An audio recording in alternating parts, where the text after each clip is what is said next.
Do you want the thrill of a high-stakes car chase? Well, too bad! This ain't some hootenanny.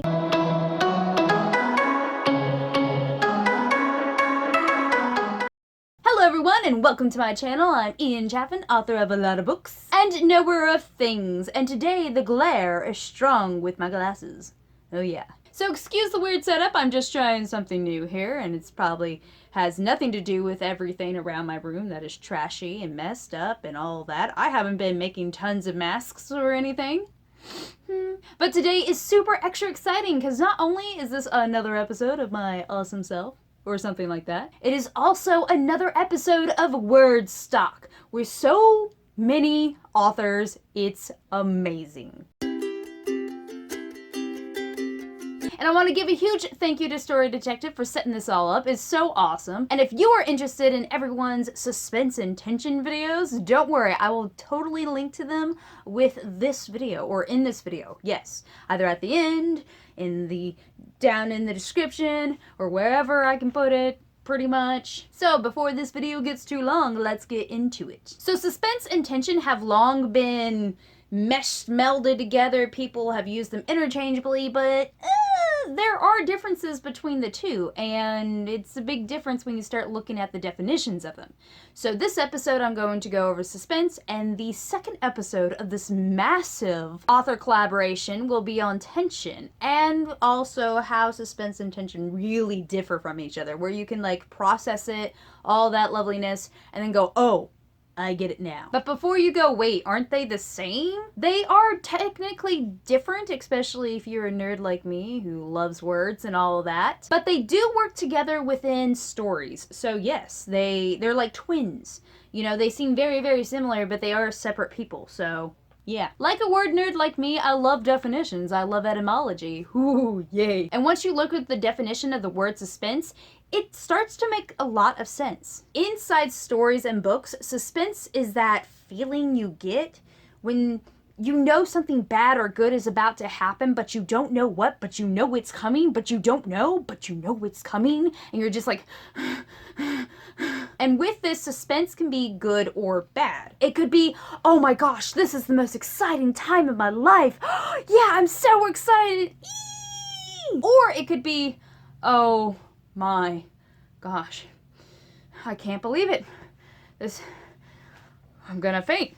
Oh. It can go one way or the other. For example, in my book Pride, near the end of it, Kai and Lavanya are like, oh no, are we going to have to fight Sadiq? He's a very powerful vampire. Gasp. That is suspense. They don't know if they're actually gonna fight Sadiq or not. They don't know how it's going to end. Are they going to win? Are they going to lose? Is he just gonna get bored and leave? You know, what's gonna happen? That feeling right there, that within them, that you know, it's like everything's just that is suspense. It's what drives your anxiety. It's what drives your excitement.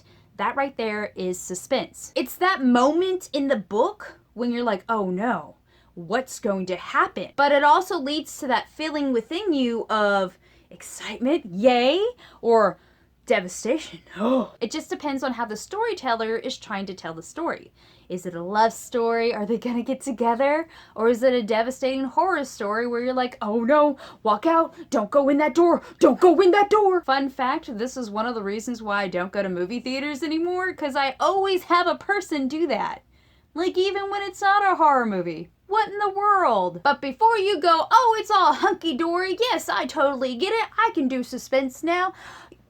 There are some things that you have to plan out and watch out for when you're writing in suspense. Take my example with Pride. You have Kai and Lavanya wondering if they're going to have to defeat Sadiq or not. Dun dun dun. To build the suspense even more, throughout the book, I show you that Sadiq is super powerful. I don't just tell you, I don't just have someone go, oh, you're a super powerful vampire, because that would be boring and that would be telling and not showing and all that loveliness, yada yada yada. Instead, I show you scenes throughout the book that show that he's very powerful and people are very, very afraid of him. So when you're building up suspense for like a big reveal or something like that, drop some hints throughout your book, especially if you want people to be in suspense right before the big payoff. Usually the suspense needs to equal the payoff. If you're going to have a big bad dude and all that, and it has to rise, and you're like, oh my god, do I have to defeat him? It would be very, very terrible for your audience if you go,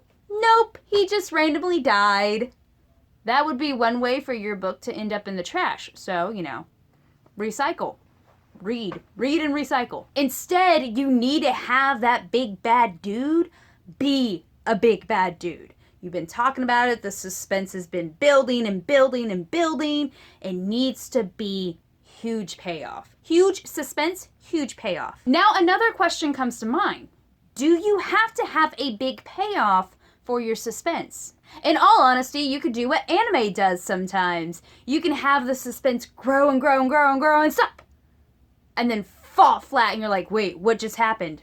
All for it to be a trick. An example would be this big bad villain that everyone needs to fight and defeat, and yes, we're gonna kick his butt, it's gonna be great, and you have this huge build up and all that, and it goes,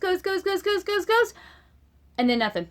The villain just dies, like, in one sword swing. Yeah. And then your characters are left there going, wait a minute. It was that easy?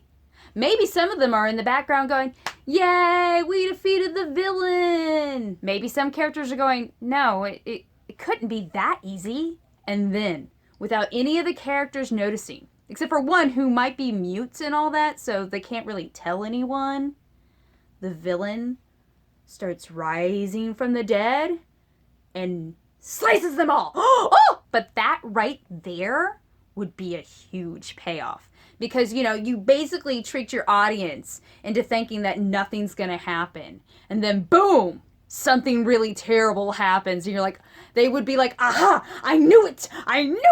And doing it that way could even have a bigger payoff than doing it the regular way. Because, you know, your readers were kind of tricked and they feel so satisfied that they got that payoff after the suspense was built. So satisfied. And this also works for like happy-go-lucky stuff. It doesn't necessarily have to be for, oh, drama, trouble, terror, action.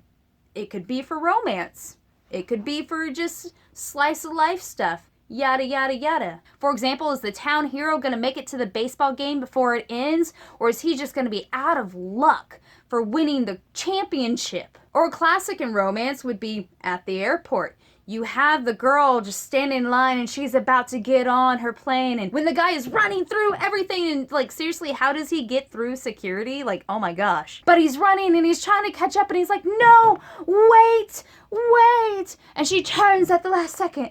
That's the big payoff. She turns at the last second and you're like, yes, he caught up to her. Yes, he can change her mind. I hope my video helped you all understand suspense a little bit more. And if it didn't, or if you want even more examples, oh my gosh, there's an entire playlist of all these awesome authors and people and creators and such. They are people, right? Definitely check them out and check out the next episode when it comes up about tension. Ooh.